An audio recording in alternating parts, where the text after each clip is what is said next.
Welcome back to my channel. The courtroom falls silent. Kody Robyn scans the pews, searching for allies in a sea of judgment. Meri stands tall, gripping a thick manila envelope that trembles in her fingers. The judge leans forward, eyebrows raised. As Meri speaks, her voice shaking just enough to feel human, but never breaking. Your Honor, the truth about Ariela's real mother is in this report. Gasps ripple through the room. Robyn's face goes pale. The DNA results threaten to shatter the family's last illusion. Once that envelope opens, nothing will ever be the same. The air is thick, heavy with anticipation. You can hear nervous shuffling beneath the benches. Fluorescent lights hum overhead, casting harsh shadows on anxious faces. Kody sits at the defendant's table, jaw tight, arms crossed, trying to hold a calm exterior. But the tension around his eyes tells a different story, a storm brewing beneath the surface. Across from him, Robyn sits rigid, hands clenched in her lap, eyes darting from the judge to the door, silently pleading for a miracle. Christine and Janelle exchange tight whispers, but all eyes are drawn back to Meri, who now dominates the room. She is not the same woman she was before. There is a quiet, unshakable strength in her posture, a confidence unseen in years. The envelope is worn from countless grips, pacing, near retreats, but now, facing the judge, hesitation is gone. She clears her throat. Your Honor, with the court's permission, I submit evidence that directly challenges the testimony of Mr. and Ms. Brown. The judge arches an eyebrow, cautious but intrigued, and gestures her forward. The bailiff takes the envelope. For a moment, it feels as though the fate of the entire Brown family rests in that thin package. Everyone knows it. This is the moment that could change everything. Robyn's knuckles whiten. Kody shields his papers as if they could protect him. Christine leans forward, curiosity burning in her eyes. Janelle's gaze drops to the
The courtroom erupts into chaos.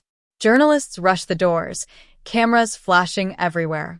Family members shout over each other, accusations flying in a swirl of panic and frustration. Kody grabs Robyn's arm, whispering fiercely, but she jerks away, tears streaming down her face. Christine and Janelle move toward Meri, old rivalries forgotten in the face of something far bigger. Meri stands alone in the eye of the storm, the weight of truth finally lifted, but the fallout is only beginning. This DNA report is just the first domino. As the room begins to clear, one thing is clear. What started as family drama is about to erupt into a public war. When the court reconvenes, the tension is palpable. Everyone seems to be holding their breath, waiting for anyone, to break the silence. The judge returns, expression neutral, holding the DNA report that has already fractured the Brown family's fragile peace. No one meets anyone else's gaze. Robyn's cheeks are streaked with tears. Her voice is barely a whisper as she clings to Kody, seeking comfort, but his touch is awkward, mechanical. His jaw is clenched so tightly a vein pulses at his temple. For the first time, the spin master has no script, no fallback. Meri sits at the witness table, fists clenched, knuckles white against the smooth wood. She breathes deeply, calm despite the weight of dozens of eyes on her. She will not back down. Not now, not when the truth is finally on her side. The judge looks from Meri to Kody to Robyn. Her voice is firm but soft. The evidence is clear. Today is not just about Ariela's mother. It's about how such a secret could be hidden for so long, and at what cost to this family. She hands Meri the microphone. "Miss Brown," the judge asks, "tell us why you pursued this DNA test and what you believe the consequences should be." Meri's voice trembles for just a moment. Then she gathers strength. "Your Honor, for years they told me I was paranoid, jealous, imagining things. I was told I was."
The courtroom falls into a heavy silence, the weight of truth pressing down on everyone. The judge fixes Robyn with a piercing look. "Mrs. Brown, do you wish to speak?" she asks. Robyn shakes her head, silent, defeated. Kody opens his mouth for one final protest, but the judge cuts him off with a firm hand. Taking a deep breath, the judge addresses the court. The consequences of this discovery are not just legal, they are deeply personal. We will now hear testimony from the family's counselor to determine the best path forward for Ariela and the other children. This is not about blame, it's about healing. And that healing must start now. A heavy, almost tangible silence hangs over the room. For the first time, A flicker of hope emerges that maybe this broken family could find a way out of the darkness. But before anyone can exhale, a new voice cuts through the quiet, trembling but determined. All eyes shift to the far end of the courtroom. Madison, Janelle's eldest child, stands hand raised. She has never spoken in public about the family's struggles before, always the quiet observer. But today, everything is different. Accompanied by a bailiff, she locks eyes on Kody. Shock ripples through the room. Neither Robyn nor Kody expected Madison to speak, much less take the stand. The judge softens, recognizing the courage it takes for a daughter to confront her fractured family. "You may approach, Miss Brown," the judge says gently. Madison nods, shaking as she steps forward, and takes the witness chair. Her voice is calm but firm.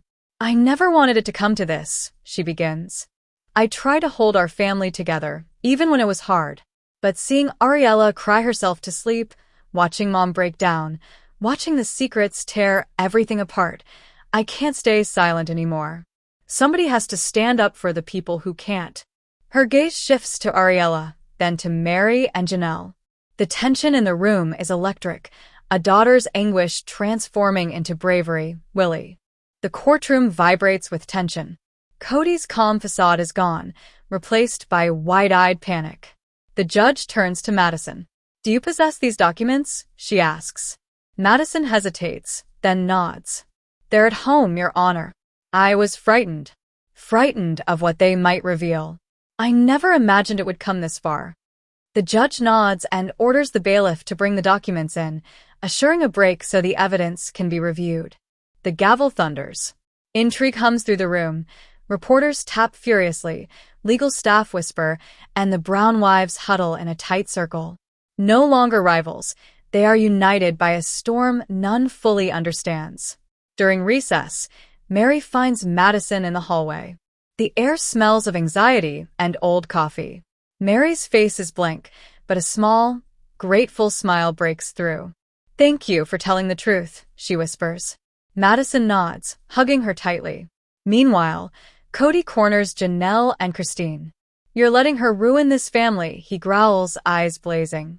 Janelle stands firm, quiet but resolute. "No, Kody. You did this. You and Robyn." Madison just refused to stay silent. Christine's eyes are steel. "You always wanted control, but you can't control the truth." Robyn huddles alone, shaking, her world shrinking to the sound of her own sobs. When court resumes, the bailiff hands over the files. The judge flips through them, brow furrowed at each page. She looks at Kody and Robyn, then the family as a whole. There appears to be proof of significant financial transfers immediately after Ariela's birth. This court wants to know who received these funds and what their role was in this child's life.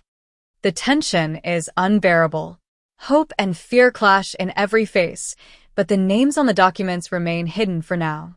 The gavel strikes again as a new witness is introduced. Every seat is filled. Reporters' pens hover, cameras flash. The air is electric. The double doors swing open. Silence falls. A woman enters, a face most of the brown. But I was scared. I signed the documents, and every month the money arrived, payment for my silence. Now, the truth has taken a life of its own, raw, ugly, and undeniable. The courtroom is no longer just a room of legal proceedings. It has become a stage for the most painful wounds of a family laid bare for the world to see. Ariela, seated with a counselor at the back, lets out a soft, broken sob. Madison moves swiftly, enfolding her little sister in a protective embrace. Christine and Janelle stand nearby, tears streaming down their faces, the weight of decades of secrets finally pressing down on them. The bravado that Kody once wielded so easily has sputtered and died. "I did what I thought was best," he mutters, hollow, devoid of conviction. "We wanted to protect Ariela, we didn't want scandal." He glances at Robyn, searching for comfort. There is none. Robyn is collapsed in grief, rocking back and forth, unable to meet anyone's eyes. The judge, calm but firm, addresses them all. Regardless of motives, the ramifications of these decisions have been catastrophic, not only to Ariela, but to everyone who believed in you. This court must now focus on what is required to help this child heal.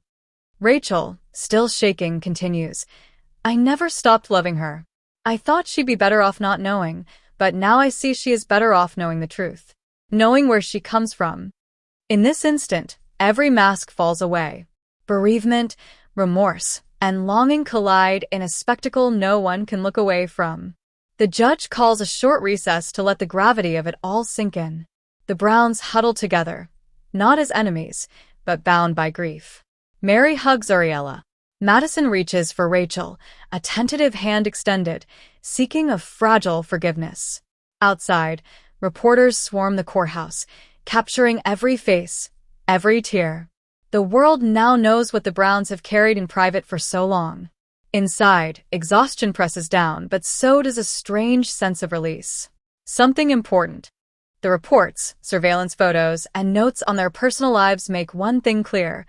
Kody Brown wasn't just hiding money. He was manipulating everyone around him in ways the family never imagined. Christine gasps, horror etched across her face. Janelle's fists clench tight, knuckles white. Even Meri, who thought she had endured the worst, stares in stunned disbelief at the scale of Kody's deception. This is the moment when loyalties fracture, trust shatters, and every relationship is called into question. The judge pauses, letting the weight of it all settle over the courtroom. The court will review these documents and decide the scope of further inquiry. In the meantime, I strongly advise all parties to consult counsel. The welfare of Ariela and the other children remains our priority, but these allegations cannot be ignored. With that, the gavel strikes, and the courtroom erupts. Reporters rush into the hall, cameras flashing. Lawyers shout in urgent whispers. The family drifts apart, dazed by the revelations. Outside, the morning sunlight is cold and unforgiving. Christine and Janelle hold Ariela and Rachel close, trying to shield them from the chaos, while Meri stands alone, arms crossed, staring at Kody with a mixture of confusion and sorrow. Kody, cornered like never before, brushes past reporters, his rage barely contained. They're lying. My family, this family, means everything to me. I did what I had to do. You'll all see.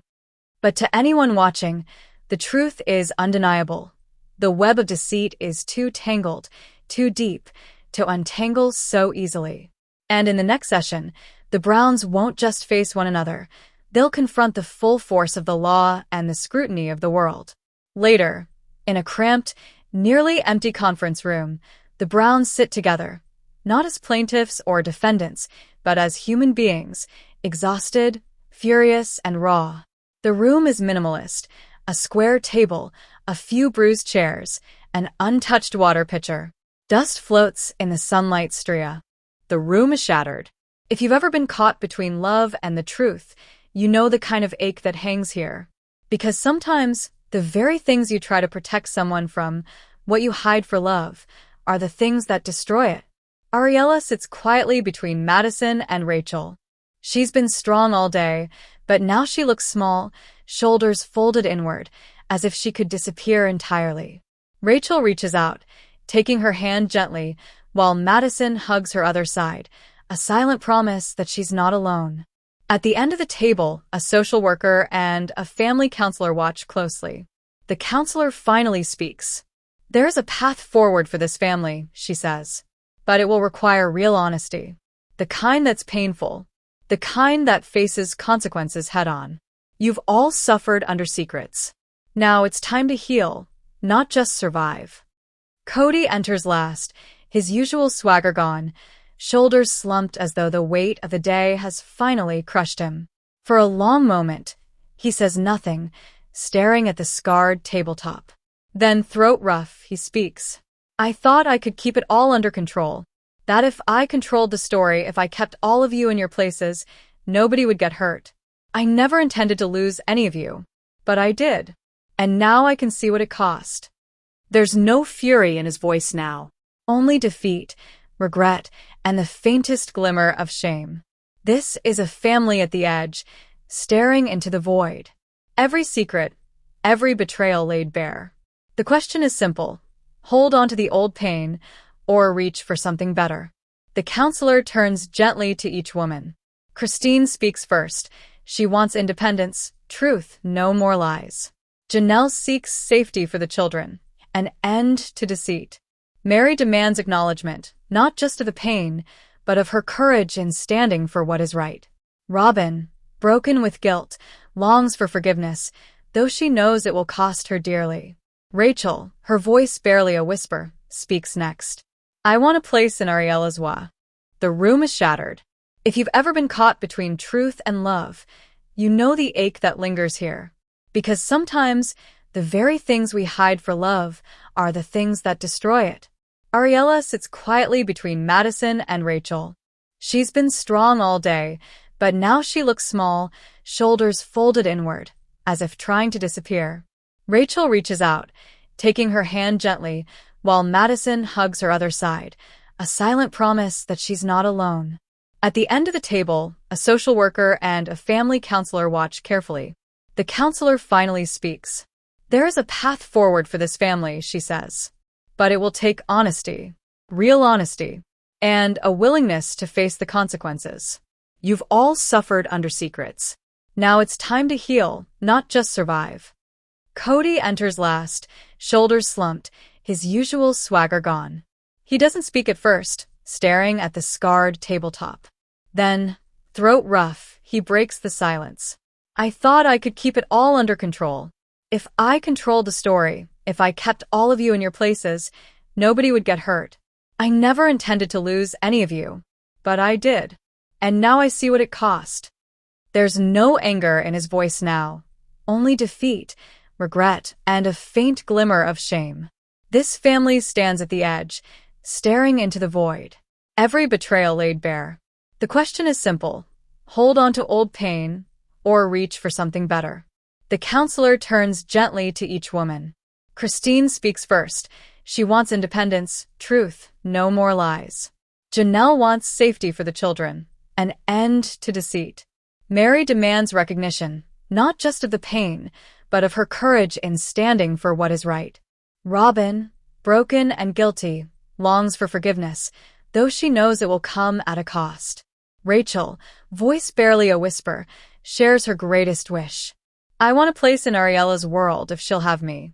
I want to know I never stopped loving her. Not for a single moment. Ariela sits up, tears brimming, voice steady. I just